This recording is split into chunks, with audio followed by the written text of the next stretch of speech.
Fahmidul Islam, which is a player which is playing in Italy in the Serie D for Olbia Calcio.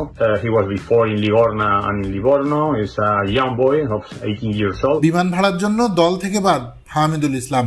হঠাৎ লাইভে এসে একই বললেন coach Javier Cabrera. প্রিয় দর্শক, আপনারা কি জানেন কোচ জাভিয়ার ক্যাব্রেরা এবং ফাহমিদুল ইসলামের মধ্যে কি ঘটেছিল? সেই অপ্রীতিকর এবং লজ্জাজনক সত্যটাই প্রকাশ করে দিয়েছে বাংলাদেশি সংবাদ মাধ্যম দৈনিক যুগান্তর। আসলে ঘটনা যা ঘটেছিল, ফাহমিদুল ইসলাম দলে যোগ দেওয়ার পর কোচের উচ্ছ্বাস ছিল দেখার মতো, যেন রাজ্য জয় করে ফেলেছেন। কেননা অনুশীলনে কারিশমা দেখিয়েছিলেন ফাহমিদুল, আর এটাই তার জন্য কাল হয়ে দাঁড়িয়েছে। কেননা সতীর্থদের অসহযোগিতা, সতীর্থদের মধ্যে এক ধরনের হিংসা চলে এসেছিল। ফাহমিদুলের কারিশমা দেখে তার সতীর্থরা বিদ্বেষ দেখাতে শুরু করে। কেননা এই ফুটবলার যদি স্কোয়াডে থাকে তাহলে যে তাদের সুযোগ নষ্ট হয়ে যাবে, আর এ কারণেই গোলরক্ষক শ্রাবণ তাকে বল পাস দিতে অস্বীকার জানান। শুধুমাত্র একবার দুইবার নয়, বেশ কয়েকবার ফাহমিদুলের সাথে খারাপ আচরণ করেন গোলকিপার শ্রাবণ। হতাশ হয়ে ফাহমিদুল বিষয়টি কোচের নজরে আনেন এবং ব্যাখ্যা দাবি করেন, কিন্তু বিষয়টি সমাধান করার পরিবর্তে বাংলাদেশের এই ফুটবল কোচ